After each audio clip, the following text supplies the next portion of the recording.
Rein was an poor, ugly, ignored child, the kind the world spits on and forgets. His life shattered the day he watched his family burn alive in demon fire, their screams etched into his soul forever. With no one left, the so-called heroes party picked him up, not as a comrade, but as their slave. They forced him to carry their weapons, clean their filth, and when they were done using him, they tossed him aside like garbage, calling him useless and weak. But what those arrogant fools never realized was that Rein had been hiding his true power all along. He wasn't just a tamer of beasts, he was the one man capable of bending the ultimate species to his will. The boy they mocked as worthless was, in truth, the strongest beast tamer alive. The story starts with Rein's shroud getting called out by his party members. Arios tells Rein he is fired from the party, shocking Rein. Rein asks for the reason and Leanne harshly says it was done because he is useless. The other members start mocking him, and when he tries to talk, Arios tells him he shouldn't since it'll be pathetic. So, Rein leaves the party along with returning the gear that was given to him. Rein starts thinking about what he should do now in the city of Horizon. While he was still thinking, some children came to him and asked whether he had completed the job or not. Then they ask him to do the usual thing, and Rein happily accepts. Rein sees an eagle flying and makes a temporary contract with it. He orders the eagle to say hello to the children, which makes the children very happy, and he decides to let the eagle go. The children tell Rein they'll become a beast tamer just like him rather than being a hero. When Rein inquires about this, they say the other party members and Arios are always annoyed by them, but Rein is different and always plays with them. At this, he remembers how the people were annoyed whenever he talked about the hero party. Thinking for a while, he decides to become an adventurer. At the Adventurers Guild, Rein gives his name for registration as an adventurer. He asks the guild receptionist, Natalie Bra, to tell him about the adventurer's system. She gives him the essential knowledge and asks his class. Upon hearing Beast Tamer as his class, she becomes anxious, which makes Rein remember what Leanne had told him before, but Rein says he'll be fine. He was then told to kill 10 goblins as a registration test. Using a squirrel, he tracked the goblins and started to attack them. He kills them off and collects the magic stones. He then hears someone scream only to find a girl who has been cornered by a killer tiger. He decides to use his knife to attack it, but its skin is so thick that his knife breaks apart. As the killer tiger corners him, he witnessed the girl jumping at a very high speed and defeating the tiger with a single blow. Rein sees that the girl is from the cat tribe, said to be an endangered species. The girl falls, and Rein asks whether she is okay or not. She says she is hungry. After Rein gives her some food, she thanks him and introduces herself as Canade. While they start talking about themselves, Rein tells her about his banishment from the hero's party, which makes Canade angry with the hero. This made Rein happy as she was angry for him, and he patted her on her head, and she happily enjoyed it. She then asks Rein to tame her. At first, Rein wonders if it is possible to do so, but feels that he wants to know Canade better and try it, which turns out to be a success. Canade and Rein are shown searching for herbs to collect for the guild registration process. Rein decides to use a rabbit and makes a temporary contract with it, much to Canade's surprise. He has the rabbit bring its friends and makes temporary contracts with all of them, which only shocks Canade further. As she believed that beast tamers could only tame one animal at a time, and as he had already made a contract with her, he should have already reached his limit. But Rein says it is normal for most beast tamers. However, Canade loudly interjects that it should be impossible. At the Adventurers Guild, Rein submits the items that he gained from his quest to the guild receptionist Natalie, who informs him that he's passed his adventurer's trial. With that, he's now recognized as an F-ranked adventurer, and he's given 50 copper coins for completing the quest. Natalie also states that although the payout is paltry, once Rein completes more quests, he will rank up and earn more money for his troubles. With ranking up in mind, Rein notes that he'll need lodging and, to achieve this, would need to earn more money. Later, Rein meets with Canade in the cafeteria, where he informs her that he's an official adventurer now and asks if she'd like to accept a quest. As Canade happily accepts, a man approaches the two and takes an immediate interest in Canade because she is a cat spirit. When the man tries to court Canade, she refuses, claiming that she belongs to Rein because he's her tamer.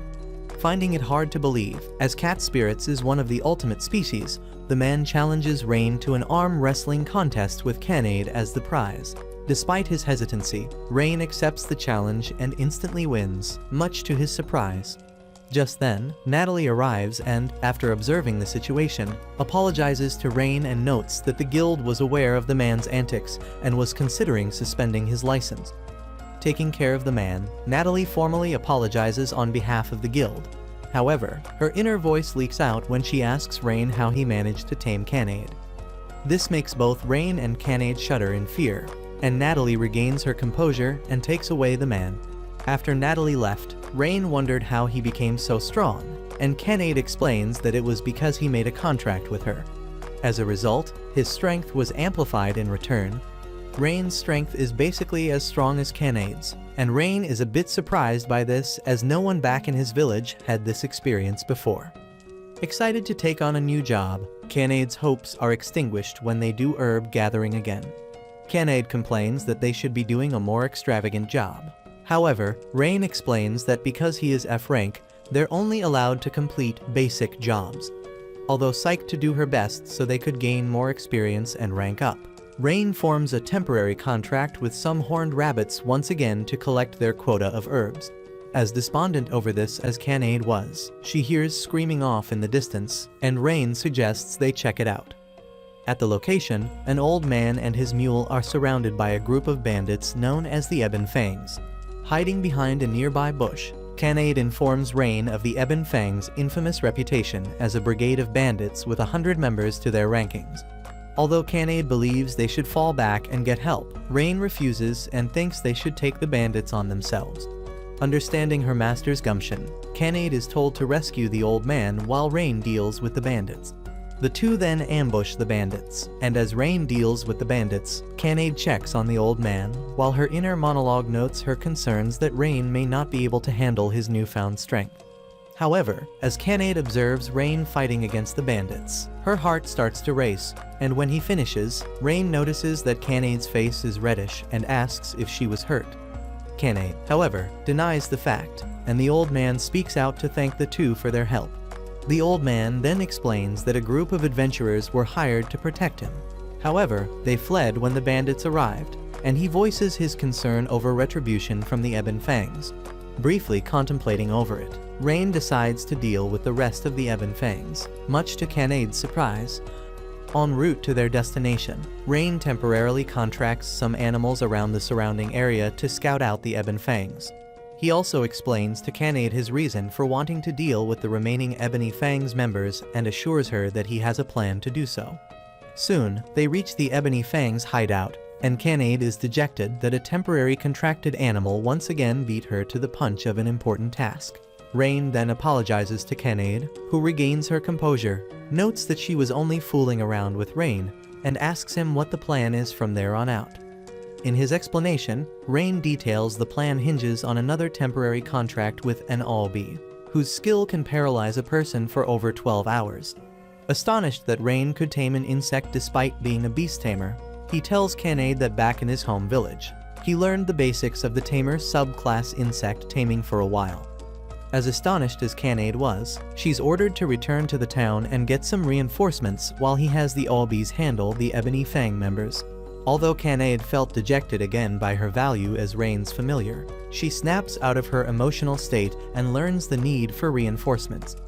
The reinforcements that Rein wanted were called the Order of Knights, a group tasked by the government to uphold peace in the lands. Understanding her task, Canade leaves, and a swarm of Arbis arrives, and Rein forms a temporary contract with them all. Elsewhere, two of the three adventurers who were tasked with protecting the old man earlier before are revealed to have been Rein's old comrades, Mina and Leanne. The two curse their situation and how Arios and Agath were sucking it up with the nobility while they decided to take on jobs as adventurers. They then redirect their frustrations to the Beast Tamer they were partnered with, blaming their situation on his inadequacy as a Beast Tamer. However, in his defense, the Beast Tamer claims that the demands of the two were far too complex for him to accomplish. He also claims that their notion that a Beast Tamer can tame over 20 animals is impossible, which Leanne considers to be a lie and holds the Beast Tamer responsible for their failure.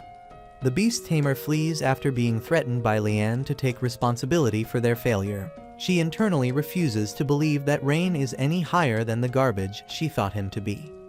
Returning to Rein's side, his Orbeez deal with the remaining Eban Fangs members and Canade arrives with reinforcements. As the reinforcements handle the paralyzed bandits, Rein notices that only adventurers are there and not a single member of the Knights of Order. One of the reinforcements reveals that the Knights of Order had no time to deal with a bunch of cutpurses.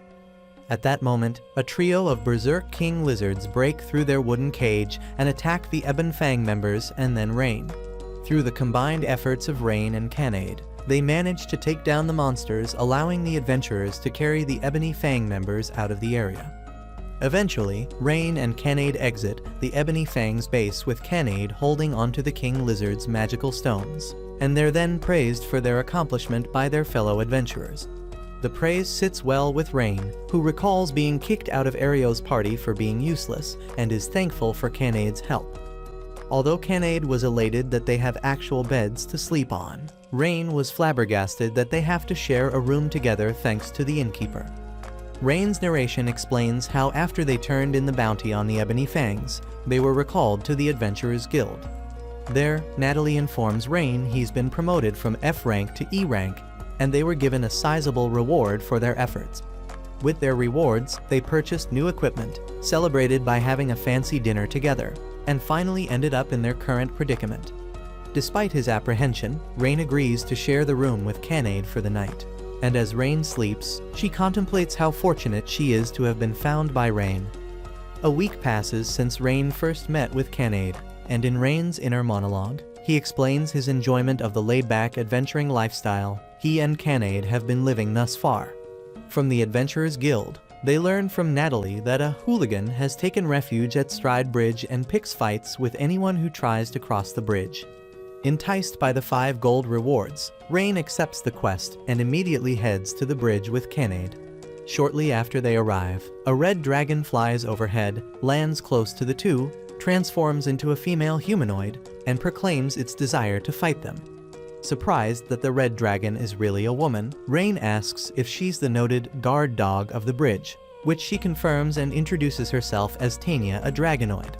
Apparently, Tanya was using the bridge as a training ground for training, and Canade explains to Rein that it's a form of pilgrimage to dragonoids, and Tanya confirms it. Tanya then openly challenges the two to a match, and both Rein and Canade agree to her challenge. The battle starts with Tanya throwing a punch at Rein, who barely defends against it. Impressed by this feat, Tanya then breathes fire at the two, setting Canade's tail on fire.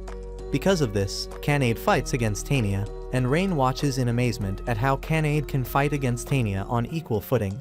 To help Canade, Rein tries to attack Tanya, but she catches Rein as he soars in the air, grabs Canade, and throws them into the air while preparing to breathe fire at them again.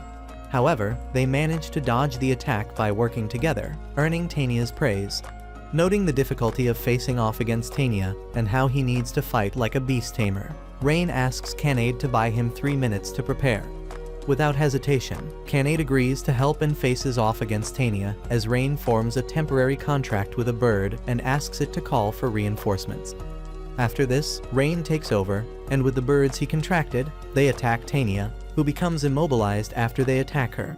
Rein then reveals that the birds are called Pedo, and their plumage is poisonous. Tanya surrenders, incapable of fighting further, and Rein asks her to come with them.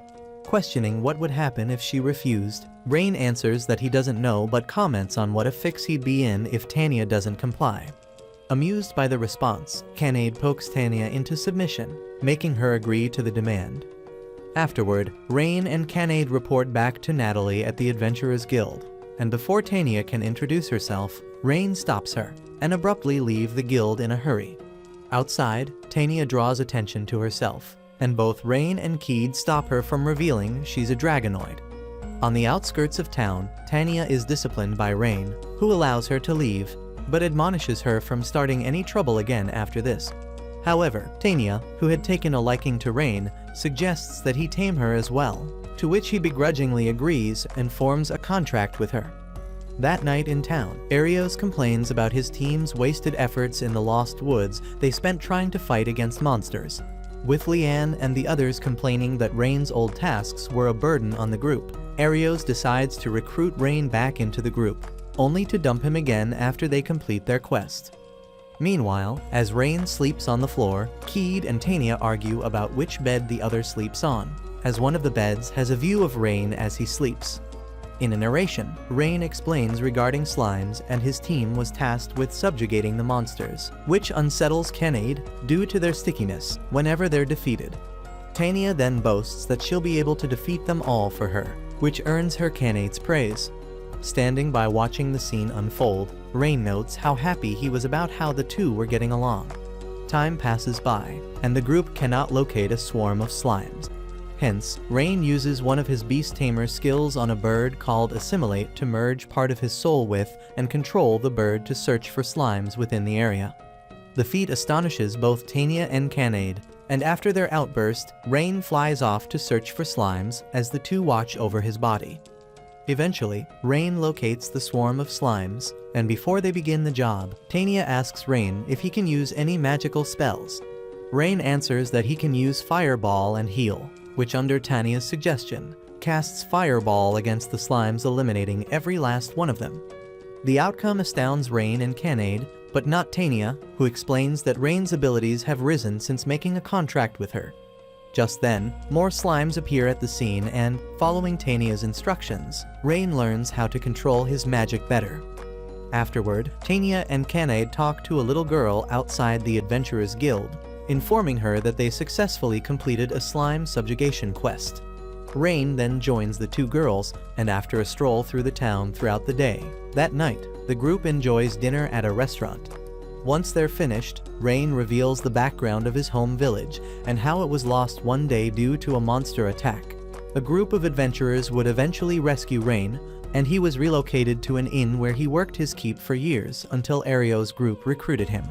He joined the group without hesitation, believing it'd be for the best and would allow him to prevent the same tragedy that happened to his village.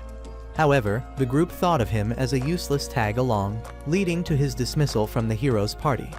Hearing this story saddens both Tania and Canade, but they note their fury against the hero's party for how they treated Rein, but he assures them that it's all behind him.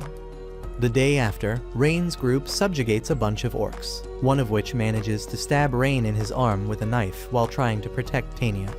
Assuring her that he's fine, Rein then uses Heal on himself that instantly heals the wound, and suggests they collect the magical ores the orc left behind and turn them into the Adventurers Guild. That afternoon, Rein does this and learns from Canade that Tania had wanted some time alone to herself. Tania stood on a bridge gazing at the flowing river water below, pondering whether or not she's done the right thing, and then a little girl from the other day approached and talked to her. Tania would have a brief heart-to-heart with a little girl that lifted her spirits. Soon, Rein finds Tania, who formally apologizes to him for her actions earlier that day. On the other hand, Rein notes his relief for being able to find Tania, and that night, Tania realizes her feelings for Rein, but would flatly deny them as a fondness for him. The following day, after another successful quest was completed, Tania suggests to Rein that they purchase new equipment, and Rein liked the idea. While walking down a road and reflecting on his current lifestyle with Tania and Canade, Rein and company are confronted by Arios and his group. Arios gives a sarcastic greeting to them, and Rein immediately suggests they take a different route. Arios speaks some disparaging remarks, so Canade and Tania step in to defend their master. Tania then questions Arios' group's identity as that of the hero party. Disliking Tania's tone, Arios tries to rebuke her, but realizes that she and Canade are, respectively, a dragonoid and cat spirit who are two of the ultimate species. With Arios' party learning that they had been tamed by Rein, he then asks what business they have with him, and Arios claims that due to the difficulty of the Lost Woods, they had to withdraw from it. Hence, Arios offers an olive branch to Rein, allowing him to rejoin his group despite his uselessness. Agath, Leanne, and Mina then all comment that Rein should be grateful for them allowing him to rejoin their group. However, Rein refuses their offer, but Mina tries to convince him, claiming a relic called the Shield of Truth located in the forest would give them a fighting chance against the Demon King. Furthermore, Leanne mentions that monsters would swarm and attack settlements without that relic, which triggers memories of Rein's past. Under pressure, Rein quietly agrees to it, and Ario's group chastises him for not accepting it from the start. As Ario's group starts to walk off, both Canade and Tania stop the heroes' party and demand that they properly apologize to Rein by groveling. The suggestion shocks the hero party, and Tania threatens to incinerate them with her breath if they don't voice their disdain at it. Grabbing Rein by the cuff of his collar, Arios demands that he keep his pets on a shorter leash, which upsets Rein. However, Arios insists on it and tries to make him confess that they're not his pets, but insinuates they're nothing more than his playthings, causing Rein to punch Arios. With that, Arios challenges Rein and his tamed monsters to a duel to see who is stronger, and Rein accepts his challenge. In separate locations, Canade faces off against Agath, Tania faces off against Mina and Leanne, and Rein faces off against Arios. Canade's fight starts first, and Agath is happy that he has the chance to fight against an ultimate species such as her, and Canade vows to beat him up and make him apologize to Rein. On the other hand, Agath has no intention of doing so. Hence, Canade starts the fight with a quick and powerful kick followed by a flurry of punches. Agath manages to defend against the attacks with his broadsword, but is quickly overwhelmed by her attacks. Canade then comments that Agath hasn't made a single move against her, which is surprising as he's part of the hero party. The remark triggers Agath, who finally counterattacks with his special move Hellfire and Brimstone Slash. However, Canade easily deflects the attack. Furious by this turn of events, Agath proclaims he'll fight with his full strength, and Canade proclaims she'll fight with half of her own. The revelation shocks Agath that Canade hadn't been using even half of her strength thus far, and she quickly ends the fight with a single kick. Although she panics thinking that she went too far, she quickly recovers and states that he deserved it for treating Rein the way he did. Elsewhere, Tania faces off against Leanne and Mina, who openly claims she'd prefer fighting Arios than those two because they're so weak. Tania's remark upsets the two mages, and they cast Gravity Burst and Holy Flare by snapping her fingers. However, Tania dispels the attacks. Thus Leanne and Mina respectively cast Judgment Arrow and Red Crimson again. Tania dispels the attacks with a snap of her fingers and claims she used what is called Material Canceller. Refusing to believe that they've been beaten, Mina and Leanne cast multiple spells against Tania. However, she dispels them with Material Canceller. To finish things off, Tania casts the epic spell Ultimate End against the two, but she reveals it to be a fake out, causing them to pass out. On Rein's side, he faces off against Arios, who forces him back with his swift swordplay. Despite this, however, Rein only takes minor scratches from the attacks and notes how underwhelming the pressure Arios is giving off compared to Tania. Rein then attacks Arios with a punch to the gut, which winded him, and Rein reveals that forming contracts with Canade and Tania granted him newfound power. Utilizing the knowledge he gathered from his observation of Arios and with the help of an Orbi, Rein wins his fight against Arios. Moments later, Tania and Canade rush to Rein's side and happily embrace him, celebrating their victory. Rein and his party arrive in the dark and dreary Lost Woods, where the Shield of Truth is said to be located at. A flashback reveals that after Arios' group was defeated by Rein's, they apologize for their misbehavior. Tania also intimidates them into making their apology sound more sincere, and Rein accepts their apology. With that out of the way, Arios explains the Shield of Truth's current situation within a monster's hands in the Lost Woods. Despite Canade's and Tania's rebukes of how Arios' tone of voice sounded as if he was still acting pompously, Rein nonetheless agrees to accept the task. In the present, Rein assures his two companions of the importance of finding the Shield of Truth for Arios' group. To start their search, Rein assimilates with a bird via a temporary contract to scope out the area, leaving Canade and Tania in charge of looking after his body.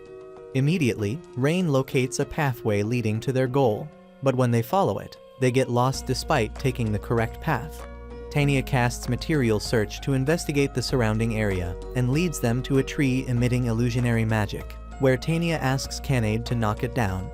Before Canade can, a disembodied voice demands they leave that place, and from the tree, a fairy appears before them. Although Rein tries to introduce himself and state his group's intention, the fairy refuses to listen and warns them that she'll expel them from the forest if they don't leave. Heeding this warning, Rein, Canade, and Tanya flee back into the woods to discuss their encounter with the fairy.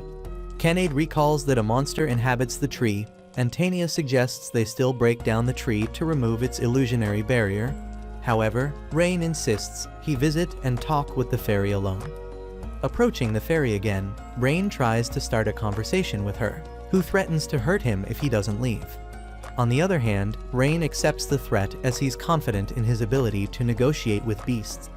As he said, Rein takes and is hurt by the fairy's illusion arrows, perplexing her as Rein's actions contradict how she's known humans to act. Rein admits he's human, but not all of them are the same. But the fairy sends off a second barrage of illusion arrows only for Canade and Tanya to protect Rein. Both of them then try and reason with the fairy, but get into an argument midway concerning how Canade's initial approach. Intrigued by the group, the fairy drops her hostility towards the group. Asking for Rein's name, Rein reveals it to the fairy, who, in turn, introduces herself as Sora and agrees to listen to their plea. From their conversation with Sora, it's learned that the barrier blocks the entryway to the fairy village and that her people protect the Shield of Truth. Learning the Shield of Truth was needed to defeat the Demon King, Sora fetches and gives it to Rein. Despite Rein's offer to help her in return, Sora flatly rejects it, noting she was merely following the ancient pact between the fairies and the original hero. Once that was done, Canade and Tanya tried and leave, but Rein returned to Sora and asked what was bothering her. Hesitant to answer, Sora is coaxed by Rein, Canade, and Tanya to talk about her twin sister Runna and their job to protect and maintain the barriers that lead into the fairy village. All was well between the two until they exited the barrier for personal reasons and encountered a monster affiliated with the Demon King army. Rein then details that the monster Sora and her sister Runna encountered was called a Shadow Knight. Although weaker than an ultimate species like them, it has tricky characteristics like magical nullification, meaning only physical attacks can harm it. Sora confirms it and continues her story where the Shadow Knight demanded that she lower the barrier, but in fear, she fled and was told by the leader to abandon Runna. Hearing Sora's plea, Rein vows to help and rescue Runna from the Shadow Knight, causing Sora to embrace Rein tearfully. A flashback reveals Sora detailing the condition of Runna's release given by the Shadow Knight, by lowering the barrier over the fairy village. By sundown, privy to this information, Rein's group heads to the Shadow Knight's location, but refuses to allow Sora to tag along as it'd break her deal with the monster. Reaching the Shadow Knight's location, Rein's group finds it sitting on a throne with Runna, and immediately, Rein casts a fireball against it as a feint. It allows Canade and Rein to land a few blows against the Shadow Knight, who realizes that Sora sent Rein's group and then attacks Runna. However, Tanya protects, releases her from her captivity, and flees the scene carrying her away. After forming a temporary contract with some Orbis to act as a distraction, Rein casts Boost on Canade, who utilizes her boosted power to defeat the Shadow Knight with a single blow. After Rein's explanation of the boost spell to Canade, Tanya returns to them, still carrying Runna in her arms. Tanya also notes her surprise about how Rein knew a powerful lost skill, but he claims everyone in his village was privy to it. As Runna awakens, Rein informs her that Sora had asked them to rescue her, making Runna feel relieved. Afterward, Runna embraces Sora, and the two thank Rein's group for their actions. A brief scene concerning Runna's crude thoughts about Rein and Sora's reprimanding of her sister occurs, causing Rein to realize that they are polar opposites. Although Canade had hoped Sora and Runna would return to their village, Sora notes that since Runna had been abandoned by their own people, she wants to distance herself from there. Having no place to go or adequate knowledge of the outside world, Canade invites the fairies to join them. Rein allows it and forms a contract with the two. Later that day, Rein meets the hero's party so he could finish the quest to find and give to them the Shield of Truth, while his party secretly watches. However, Arios is shocked at how it took Rein's group 2 days to retrieve the shield, and yet his own group spent 2 weeks with no success. With Arios refusing to acknowledge the Shield of Truth was real, Rein suggests his group examine its authenticity, Mina casts appraisal on it and reveal that it is the genuine article, which shocks everyone in her party, and Arios notices the two new faces in Rein's party. Not wanting to create a scene that two fairies are in a human settlement, Rein demands his quest reward and is given his reward, 20 gold coins. Before Rein could once again sever ties with the hero's party, Agath stops him and asks if he'd be interested in rejoining the party. Despite Arios' agitation over the offer, Agath came to realize that the team's inadequacy was due to them being without Rein's support. Mina and Leanne both reluctantly agree with Agath's suggestion and asks if Rein would accept his offer. However, Rein refuses, as he's content with his current life. Once Rein had left, Agath, Mina, and Leanne all show their disdain for Rein refusing their offer. But Arios, who is still embittered by his defeat against Rein, has him agitated, who he vows to eliminate. Elsewhere, underneath a tree, Rein explains to his party about the legend of the first hero who defeated the Demon King. Apparently, only one with blood of the gods can be the hero and have unrestrained potential called Limit Break to be capable of defeating the Demon King. Arios is fairly weak compared to Rein, and Sora notes that he could be the real hero, going on to explain his accomplishments by taming everyone in his party. Canade then suggests that Rein should tame more of the ultimate species, which would grant him enough power to defeat the Demon King, and Tania concurs. On the other hand, Rein declines, noting the responsibilities and how he's only managed to achieve everything thus far thanks to their support. Although, Rein doesn't completely dismiss the idea, as it's far too early to decide on such an endeavor. The others' understanding of Rein tell him to take his time to decide what he wants to do, while Canade assures Rein that they will always be by his side. One bright and sunny morning, Rein awakens on the floor of his room and hopes a free room becomes available soon as his party sleeps on the beds. Enjoying breakfast outside, Rein and his party discuss purchasing equipment for him for the journeys ahead, and Rein agrees with it. While walking down the streets of the town, Runna and Sora are alert of the people figuring out that they're fairies. This changes after Rein assures them that they'll be fine, and after witnessing the interactions between Canade and Tania with some familiar faces. However, when a few children approach them, the girl from the group notes that Runna and Sora are Rein's new wives, which irks Sora. Also, Runna nearly reveals she's a fairy by casting magic, only to be stopped by Rein and Sora. Afterward, the group heads to a weapon store and is greeted by its rough and gruff dwarven owner Gantz, who suggests they pick out a weapon of their choosing. Rein checks out a dagger and notes the odd feeling it projects. A male customer enters the store wanting the store's best sword, and Gantz picks one out for the customer, who purchases it. Once the customer left, Rein confronted Gantz about how all his weapons were of poor quality, and the owner confirmed it. Runna and Sora then belittle Gantz as a petty swindler, but he stands up for himself and shows them his best weapons for sale. When asked why he sold his last customer a paltry weapon, Gantz claims it was a test of gumption with weaponry. Furthermore, Gantz explains that most customers waste swords and toss them away when a newer model is released, which would damage his blacksmith spirit. Tania then has a reciprocating moment with Gantz about their mutual ideals. Once that was settled, Gantz asked how Rein knew his weapons were different. Rein then details his experience as a Beast Tamer, which relied on astute observation of animals, and would unconsciously observe his surroundings. Impressed by Rein's explanation, Gantz agrees to make a custom weapon for him. However, he reveals that he lacks the materials to do it. Eventually, the group head to the Adventurers Guild, where a large group of adventurers are shown crowding around the bulletin board. Natalie informs them that Arios was in Horizon, seeking to recruit new support members. The news doesn't hamper Rein's mood, and he introduces Runna and Sora to Natalie. Runna alludes to Natalie that her relationship with Rein is deeper than a natural one, shocks her, making Rein disconcerted and trying to explain things properly. Progressing things, Rein submits a formal quest from Gantz requesting mithril ore. A flashback reveals that the ore may be located in a depleted mine Gantz inherited from his family. Getting assured and pepped by his team, Rein agrees to search Gantz's mine for the ore, and the two formally introduce themselves to each other. When inquired about how much gold he'd like to receive for the quest, Rein requests a new weapon to be made instead, which elates Gantz. En route to their destination, Runna and Sora become exhausted by the long trek because of their lack of stamina. Hence, Rein locates a nearby lake, allowing his teammates to take a refreshing bath there. He also temp contracts a couple of squirrels to watch the ladies and notify him if any trouble arises. However, as Rein is taking a rest, he hears Canade scream, rushes to their location, and learns a fish had bitten Canade's tail. Rein realizes that he had accidentally seen the girls naked, causing them to scream in embarrassment. The situation causes Sora to become perturbed, and Rein is shown to be extremely remorseful for his actions. However, he's forgiven by Tanya and Canade, who brush it off. They know Rein would never lustfully gaze at them, though they jokingly suggest reversing their roles so that they can see him naked to even the score, which he turns down.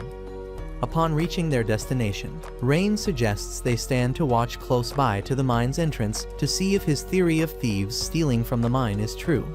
A hawk starts circling above them and shrieks, causing them to panic, and a couple of thieves exit the mine, demanding that whoever is out there to show themselves. Left with no choice but to fight, Rein suggests they beat them and question them after. However, Tanya and Canade knock the two men unconscious. Hence, Sora and Rana use their magic to peer into the thieves' minds to figure out their motives. They learn that Rein's theory was true and that the thieves are associated with 5 other adventurers within the mine. Afterwards, Sora and Runner request a head pat from Rein due to them learning from Canade and Tanya that his head pats are second to none. The twins enjoy Rein's head pats, while Canade and Tanya are left envious and jealous of the situation. Rein reveals that he suspects that one of the adventurers was a Beast Tamer from the hawk he spotted was acting as a lookout. Inside the mithril mines, the thieves inside are alerted by their comrades' defeat by the group's Beast Tamer, who vows to avenge them. Walking through a tunnelway within the cave, Rein's party is then ambushed by 4 adventurers who are quickly dealt with Rana, Sora, Tanya, and Canade. With only the Beast Tamer left, Rein faces off against him and his B-ranked monster Behemoth. Despite being a difficult monster to tame, the Beast Tamer boasted that he raised it from its childhood, which circumvented the prerequisites of taming it. Rein's fight against the Behemoth causes the mine to shake and crumble. Hence, Canade and the others take the captured thieves outside for their safety. However, Canade returns inside the cave to assist Rein by capturing the Beast Tamer as he handles the Behemoth. Although Canade restrains the Beast Tamer, he refuses to surrender and has his Behemoth continue his rampage. So, Rein overwrites the Behemoth's contract, and which causes its original owner to provoke it, forcing Rein to reluctantly cast a fireball to defeat it. Outside the mine, it is revealed that the thieves were out for revenge against Gantz for selling them inferior weapons. This is later relayed to Gantz, who feels remorseful about his judgmental attitude toward the customers he had deemed unworthy of his finer craft. Gantz claims his actions make him a failure as a craftsman, and Rein agrees, but asks that he make amends by pouring his soul into weapon making again. Moved by Rein's words, Gantz promises to deal honestly with his customers and weapons again. To start his new endeavor, Gantz asks what kind of weapon Rein wants, and he answers he'd like a new dagger and gauntlet. Meanwhile, Arios with Mina Closeby reject an applicant for the Beast Tamer job they posted, citing his inadequacy in skill for taming an ultimate species. As Arios laments over another failed applicant, Mina internally reflects on how Arios failed another worthy applicant because they didn't match Rein's caliber. Worried that their stalling hinders their responsibility for defeating the Demon King, Mina asks Arios if he'd amend the criteria for the job post. Mina's suggestion gets an apprehensive response from Arios, so she backtracks it, noting her holy vow to God to follow the hero, and leaves it at that. Alone, Arios pulls a cursed ring from his desk and plans to use it to get revenge against Rein. The following day, Rein visits the Adventurers Guild and learns the ore thieves' fate from Natalie, which disheartens him. Exiting the guild, Rein details the news to Rana and Sora, who console the dispirited Rein. Thankful for their kind words, Rein suggests they take a walk before returning home, and they happily agree. Walking down the town street, Rein purchases hot dogs for them all, and Rana and Sora enjoy them. After they're done eating, Rana and Sora ask Rein if had obtained any special skills or abilities by forming a contract with them. However, Rein was uncertain if he did or not, which disconcerts Rana and Sora, but they believe Rein could have obtained ultimate magic, which is greater than advanced or epic magic. Once again though, Rein didn't know if he had obtained any new spells, causing Runna and Sora to feel even more depressed. Rein then cheers up Runna and Sora by telling them he doesn't care if they give him new skills or abilities and appreciates their company.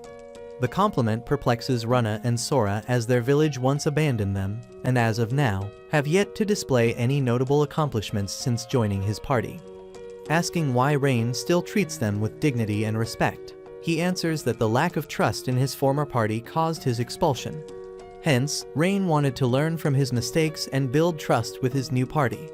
Pleased by Rein's answer, they decide to get more hot dogs, but are stopped by a pompous man accompanied by 2 guards who demands Runna and Sora's names. The pompous man's presence alerts the crowd, and after the fairies give their names, he proclaims he'll make them his.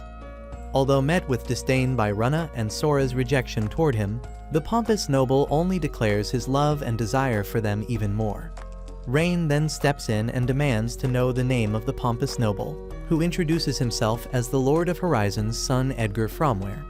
Despite the fairy twins rejecting Edgar's demand, Edgar surrounds the group with his soldiers and asks again if they will agree to his offer, which Rein once again rejects on their behalf. Hence, Edgar orders his soldiers to attack him, but Rein promptly defeats them. Backed into a corner, Edgar orders the remainder of his soldiers to hold the surrounding people as hostages. Disgusted by how Edgar views his subjects, Rein awakens his fairy magic capabilities and rescues the hostages using a multicast fireball spell on the soldiers. This forces Edgar to flee the scene in shame and has Rein's group be met with praise by the citizens. However, one lady in the crowd warns them that they should leave Horizon for their safety as a cloaked individual watches them from afar. Later, at the inn, Runna and Sora relay what had happened earlier to Canade and Tania. It's speculated that Rein's magical control had dramatically improved by forming a contract with the twins. Their conversation then changes to Edgar's shady background involving him kidnapping and torturing women for his amusement. Edgar apparently gets away with his dirty deeds thanks to his father's influence as Horizon's lord. While the knights have investigated the accusations against Edgar, they've sadly found no evidence of any crimes committed. After deliberating over what to do, it's ultimately decided that Rein and his party will defeat Edgar and save the city. That night, at the Fromware Manor, Edgar talks with his father, and after he excuses himself, Edgar pays his knight Gillett to take care of Rein. Once he's gone, Edgar summons a slave servant of his and proceeds to beat her for not meeting his outlandish expectations. The following day, Rein and Canade visit the Order of Knights HQ to file a formal complaint against Edgar. However, the complaint was formally rejected as the complaint was already reported as a minor scuffle and would not be investigated further. After they leave, Rein reveals to Canade that the knights are in cahoots with Edgar. They're then approached by the vice captain knight named Stella, who requests their help to bring down Edgar. Trusting in Canade's judgment about her opinion of Stella, Rein agrees to help her while also cleaning out the corruption within the Order of Knights. To catch the corrupt knights in a trap, Stella enlists help from some trusted knights in her division, and Rein gets his new gauntlet from Gantz. By nightfall, a trap is laid at a warehouse rumored to have incriminating evidence against Edgar, and thus the corrupt Knights of Order are sent to investigate. Once they enter the warehouse, the entrance is sealed off, and the knights, aside from Gillett, are knocked out. Facing off against her superior, Stella tearfully defeats Gillett in one-on-one combat. Meanwhile, at the Fromware Manor, Edgar receives news of Gillett's arrest and takes out his frustration onto his slave servant. The cloaked individual then visits him, who's revealed to be Arios. Arios explains that Rein is a Beast Tamer who managed to tame multiple ultimate species to Edgar. He then gives him a cursed ring, under the pretense it's a magical item that brings death to its target. A brief flashback reveals Nina passed life at her small temple until she was enslaved. A couple of soldiers in front of Edgar's mansion warn Stella and her knights not to trespass any further. However, Stella announces her name and title while proclaiming they're there to conduct an inspection. Furthermore, she mentions that Gillett had been arrested under corruption charges. Since the soldiers refuse to comply with Stella's orders, Tania and Canade intervene, causing the two soldiers to alert their comrades they're under attack.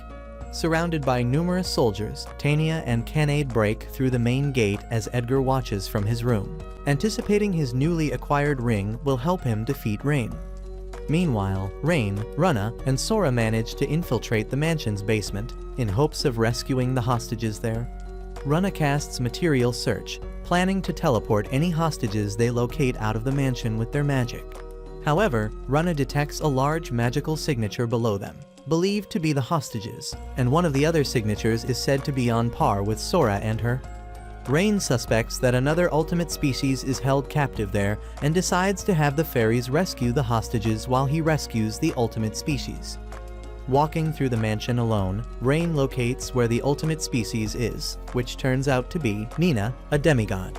Startled by Rein's presence, Nina acts apprehensive toward him as he breaks into her cell and casts a healing spell on her. Thankful for what Rein did, Nina gives her name and then embraces him. Another brief flashback is shown, revealing how Nina became conscripted by Edgar. Back in the present, Nina informs Rein of her situation, and he decides to emancipate her. Rein's plan, however, backfires at first since although the slave caller's magic is fundamentally similar to a Beast Tamer's magic, it's still difficult for him to break. By utilizing the power granted by his tamed friends, Rein manages to break the slave caller's spell, which frees Nina. Outside, Stella, her knights, Canade, and Tanya all continue dealing with the soldiers surrounding the area and are soon joined by Runa and Sora. The fairies inform the others that they've rescued the hostages, who are now at a safe location. Hearing this invigorates both Canade and Tanya, who continue their onslaught against the soldiers. In his room, Edgar reassures his father that he'll handle the situation alone. In the mansion's foyer, Rein carrying Nina on his back regroups with Stella's group, who claim Rein had seduced another girl, much to his chagrin. At the same time, Edgar's father enters the foyer and is ordered by Stella to surrender. He, however, refuses and is captured by Rein's wire from his gauntlet. Immediately, Edgar appears and, using the ring that Arios gave him, summons a reaper that stabs him in the chest with its scythe. Standing atop the mansion's roof, Arios gloats about Rein's supposed death and claims he'll now be able to rest easy. After Arios disappears into the night, Rein is revealed to be unharmed by the Reaper's attack. Sora mentions that Rein was just hit with an instant death spell, yet it did not affect him. Hence, Runa casts a poison affliction spell on Rein, which doesn't work, and it corroborates her hypothesis that Rein is immune to status effect magic, which is the second power he received from their contract. Watching from the banister, the despondent Edgar watches the conversation between Rein and his party, while internally lamenting how an entitled noble such as him had failed. Refusing to accept the outcome, some dark, ominous energy escapes from Edgar's ring that engulfs him and transforms the noble into a demon. Rein, seeing this, is both frightened and enraged, as this caused him to remember that the monster that destroyed his village was in fact a demon. The demon leaves Edgar's mansion to target the townfolks below, and determined to stop it, Rein and his party pursue it. However, Rein has Stella and Nina avoid confrontation with the demon in favor of helping the townsfolk. Rampaging through the town, the demon is stopped by Canade and is confronted by Rein's group. Their first efforts against the demon prove futile, and to even the odds, the demon summons monster reinforcements. Despite their efforts to defend themselves against the monsters, the demon casts a spell that destroys parts of the town, setting it on fire. In retaliation, Runa and Sora pin the demon in place with a light magic spell as Rein boosts Canade and Tanya's powers. The two then launch a barrage of punches against the demon, followed by a light spell that flung the demon into the sky. Canade then launches the demon to the ground with a gut punch. However, all they managed to do was blow off its left arm. It then proceeded to summon more monsters and prepared to destroy Horizon. Hence, Runa and Sora volunteered to use their magic to teleport the townsfolk to a safe location. Meanwhile, Mina informs Arios about the rampaging demon in Horizon. However, he refuses to take any action against it, as their main priority is the Demon Lord. Leanne concurs with Arios against Agath and Mina's concern about the demon situation, but ultimately concedes to Arios' logic. Unbeknownst to the group, Arios was the one responsible for the demon's appearance in hopes of getting revenge against Rein. Back in Horizon, Stella, accompanied by her knights and Nina, defeat the demons summoned creatures. They're soon joined by Sora and Runna, who request their assistance with evacuating the townsfolk using teleportation magic. Privy to the fairies' plans, Stella and her knights leave to round up any townsfolk they can find, as Nina stays behind with Runna and Sora. Eventually, Stella and her knights gather some townsfolk who initially hesitated to use the fairies' teleportation magic. However, a few familiar faces of the fairies convince them enough to trust in the fairies. Before the second wave of people could be teleported, a pack of the monsters arrived. Returning to Rein's group, Canade and Tanya become exhausted by fighting against the monsters, but soon get help from the town's adventurers. As that goes on, Runna deals with the newly arrived reinforcements, and Sora teleports the remaining townsfolk to safety. Feeling inadequate, Nina joins Rein's group in hopes of helping them. Both Canade and Tanya realize that Nina could use her demigod powers to teleport Rein close enough to the demon so he could confront it. Carrying Nina on his back, Rein uses Nina's teleportation magic to confront the demon, and after casting Boost on himself, he magically restrains the demon. In doing this, Rein becomes afflicted by the demon's influence, but manages to overcome this and overwrites the control over the demon's monsters. Enraged, the demon breaks free from his restraints and tries to attack Rein, but is overwhelmed and defeated by its turncoat monsters. Once the demon was defeated, Nina became too exhausted to keep the two in the air, causing them to fall to the ground. Before they crash land, they're caught by Tanya. 3 days pass by since the demon rampaged through Horizon, and its townsfolk start rebuilding the town. Stella had since been appointed the new knight's captain. As for Gillett, his accomplices and Edgar's father were moved to the capital to receive formal punishment for their corrupt actions. Nina also learns that the people from her village were transported to another location, but she hopes to meet them again one day. As for the remaining party members, they all help with the reconstruction of Horizon. At the inn Rein's party stayed at, Nina officially becomes a part of the group. Later, at the Adventurers Guild, Rein and the group learn from Natalie and Stella that the knights are allying with the guild. From there, Natalie informs Rein that his party has officially been promoted to C rank due to his recent achievements involving Horizon. Nina is also formally introduced to Natalie, who affectionately cuddles her. Once that was settled, Rein mentioned his group was seeking advice for their housing situation. Hence, Natalie suggested they purchase a house. After some consideration, Rein agrees to the proposal, and they all go house hunting. All but the final house Natalie shows them matches everyone's individual requirements. However, Natalie is called out for showing the house last despite it matching their favors, to which she confesses that the house is haunted. Natalie also mentions various incidents that have occurred at the house that have dissuaded people from buying it. Therefore, Rein decides to investigate the place before deciding on purchasing it. Upon entering the living room, a disembodied voice demands to the group to get out, and a maid ghost appears before them. Taking action, Sora and Runna cast Holy Circle on it. However, it briskly dodges it. The group then comes to realize that said ghost has no means of attack, and it decides to haunt the terrified Canade. This proves to become her undoing, as despite ghosts being immune to physical attacks, Canade's fear allows her to transcend such a weakness. After chasing the ghost around the house, Sora and Runna cast Sacred Seal around the room to prevent any escape from astral beings. Before the ghost could possess Rein, he uses his power as a Ghost Tamer to stop her, a feat he learned in his childhood from a neighbor of his. At Rein's mercy, the ghost is asked by Rein to talk things over with him and his party. The ghost introduces herself as Tina and discloses a bit of her backstory. In the end, Rein decides to purchase the house. Meanwhile, the heroes' party walk the streets and are met with disdain by its townsfolk. They attempt to get some supplies donated to them. However, the townsfolk all reject them, as the heroes' party neglected to help them during the demon's rampage. Enraged by the townfolk's attitude toward them, Arios attacks a fruit seller's stall and leaves, upset that they favor Rein more than him. Back at his home, Rein returns home with Canade and enjoys a feast for dinner. Before digging in, Rein reflects on how fortunate he is to have all met his party members, as well as a flashback to his parents, and looks forward to whatever comes next.